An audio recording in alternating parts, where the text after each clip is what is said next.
month, his mother, Samira Smith, cautioned the Maurice that his battle is not over, but told the AJC a decision from the conference is expected within the next 24 hours. Stephen A., does this make Nick Saban look any better? I think it does. But before I get into that, we were talking about basketball a little while ago. I was talking so fast. The Warriors were the last team just a couple of years ago that won it without any guys, any champions on their roster. So let's point that out. Let me get back to this. I think Nick Saban looks good because he had no choice. Now, some would say that wouldn't make you look good because you relented to public pressure. Yep. You know, Maurice Smith graduated from your school. He wanted to transfer. You were leaning on the SEC rule you use that as an excuse so you didn't have to grant him the transfer or allow, or get lax with the rules to allow the transfer to take place. Now it's in the hands of the SEC. It seems to me like the SEC uses the coaches and say, because it does say that the coach can make the exception. Then the SEC has to waive its process. So the coach leads on the SEC conference as an excuse. The SEC leads on the coach as an excuse. And the athlete is the one that gets screwed over because you're the one that's powerless in all of this. I have a problem with that. The fact that Nick Saban just shoved that aside and let it go, I think it's wise. The man graduated. He was a student athlete. He went to school. He got his grades. He got his education. And now he should have the freedom to do what he wants to do. And there's no way in hell that you should hold him back from doing that. Nick Saban looked petty as all hell in that regard. He deserved to be called out nationally about it. And I'm glad that he saw the error of his ways. And I think that other people are going to look at somebody as stoic, as rigid, as firm, and as convicted as Nick Saban, recognizing that he still found it within himself to correct what obviously we perceive as an error. I think that makes him look very, very big, as big as he is, and I applaud him for it. But I wanted to use this segment, Max, to take this to another level. I'm actually of the belief and the mindset that the government should get involved with this situation involved in the SEC. The fact that the SEC still has this rule in place that prohibits a player from transferring from one school to another with less than 2 years eligibility and all that, that's a bunch of crap. Here's the reality. Kirby Smart was the defensive coordinator in Alabama for 8 years. He can leave and go to a school within the same conference, which is Georgia, sign a 6-year, $3.75 million per year contract, but a player can't leave. There is something very un-American about that.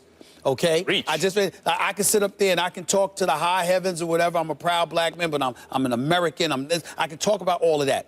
I love this nation of ours. I love this country. And the fact of the matter is that in the United States of America, the fact that a football conference, with all the exploitative measures that they already exercise, not paying the student athlete, collecting money, knowing that their products, knowing that that they have value, but treating them like amateurs, justifying not paying them, doing all of these things, that's egregious enough. We've been talking about it to the point where you have even coaches who have come out publicly and say whether it's a stipend or something, we've got to do something to compensate these players because they even recognize with the billions being poured into college football, you have to figure out a way to pay these guys. But this goes further than this. The fact that an SEC, that any conference, anywhere, can literally sit there and prohibit a kid from transferring to a school when the coach can do it.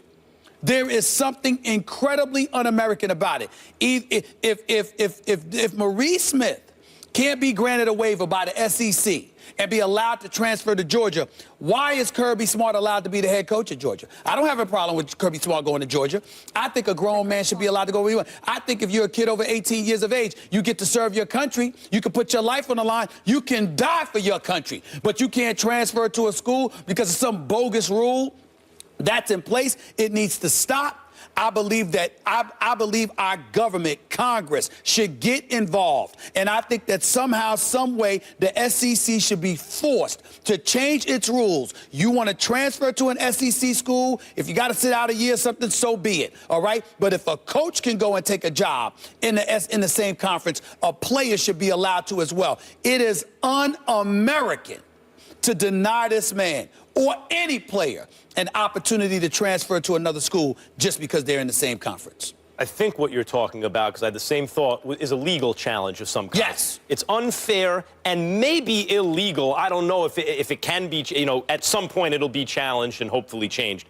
I agree with that. I want to get back to Nick Saban here. Sure. Does this make him look better? The answer is no, because he was publicly shamed into finally doing the right thing.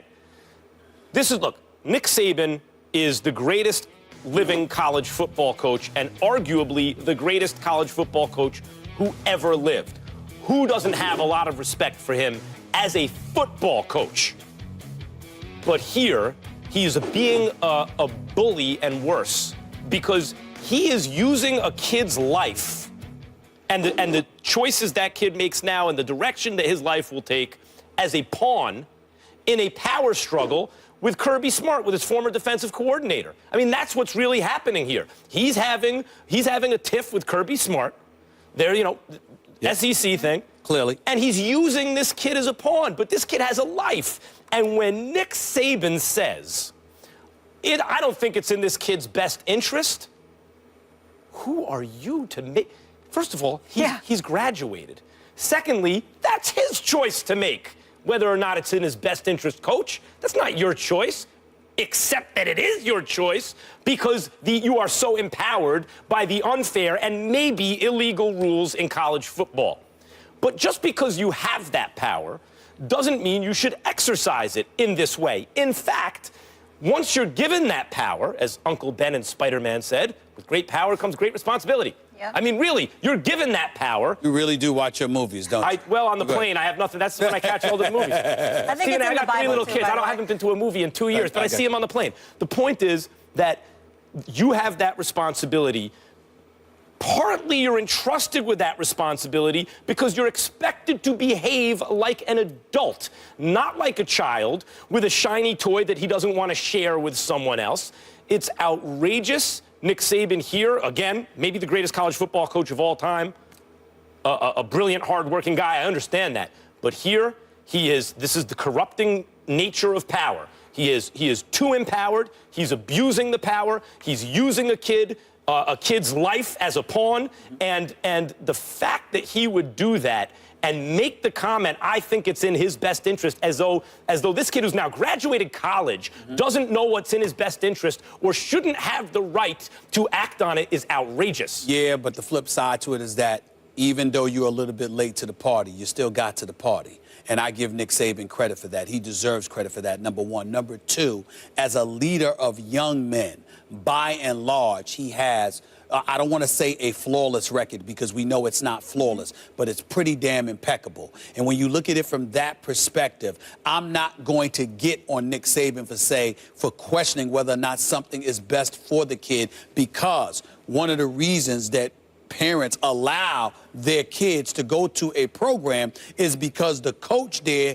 has given you the impression that he will make decisions best for the kids. Ergo, you're giving him the license to think like that as a college coach. Now, if you're a grown man, that's different. But when you're a kid and you're evolving, a coach has the right to have the opinion that something may or may not be in the best interest of the kid. But not when he's exercising his power over you. I understand that. After you've graduated. But wait a minute. But that's where we get into government intervention. Because if you're Nick Saban, why should you not have power that the SEC has and has also granted you? Why should they have the power? The power could be completely stripped and eviscerated from them. But also, while we're talking about this, let's not give Kirby Smart a pass. I respect him. I think that he's going to do a good job. I'm glad he got the job at Georgia. I don't know Kirby Smart from a can of paint. I don't know him. But what I'm saying is this. With that kid Turbin, not only did you not allow him to go to another SEC school, you didn't want him to go to Miami or Georgia Tech, because Georgia Tech was a competitor down the road from Athens, Georgia. Who are you to make that call? So even though he's trying to cover himself by saying, oh, if a kid graduated, I certainly would have held it back. Kirby Smart holds firm to the belief that Nick Saban had and the other SEC coaches had. None of them are innocent in all of this. The SEC is the main culprit in all of this. And I think Congress should get involved in forcing them to eradicate that rule immediately, because it is un-American. You talk about hypocrisy and point out Kirby Smart going to Georgia. Okay, what about Nick Saban? Now, I understand it's not directly from LSU to Alabama, but Nick Saban was the head coach at LSU. He took an NFL job and then winds up at Alabama. That's not only the SEC, that's the Western Division. I mean, don't give me a whole song and dance about it's not direct. No, and that's what you were saying. This guy goes, this coach who's stopping a kid from doing what he wants exercised his right to choose a job in the same division in the SEC and get paid millions for it. That's right. And It's a double standard. Has the gall to talk about what's best for this kid. Well, again, who's like I said, graduated the like school. I said, it's perfectly within his right to do it. We don't like it because it pertains to this rule. But It's an by and abuse large, of his right. It's a little abuse of it, which is why I applaud him for correcting himself. I've got somebody that really teaches me and has taught me a lot over the years about collective bargaining and beyond. He just texted me and said it's called restraint of trade. Yeah, restraint of trade. It's part of the challenges before the courts at the core of the current antitrust cases against the NCAA. So I'm calling for government intervention. Obviously, the NCAA can do something to influence the SEC, but I think overall, because of the hypocrisy of the NCAA and the conferences which fall under their purview, I think it calls for government intervention to force their hand to change the rules. It would be likely happen through the courts, but if you're the NCAA, be smart about this. Instead of having this forced upon you, which will ultimately lead to the liquid, to the NCAA dissolving. I mean, who knows what the impact is? Get out ahead of it. Stop being so abusive of your power. Stop having rules that are unfair and perhaps illegal. Because when they are challenged and you lose, you're going to be in a much worse place than if you simply do it now yourself. Of course, and the bottom line, coaches can do it and players should be able to too. So we'll see if anything evolves with that rule. When we come back, we are going to the pros. Antonio Gates has some harsh words for one of his teammates. We will react to those comments after the break. Stay here.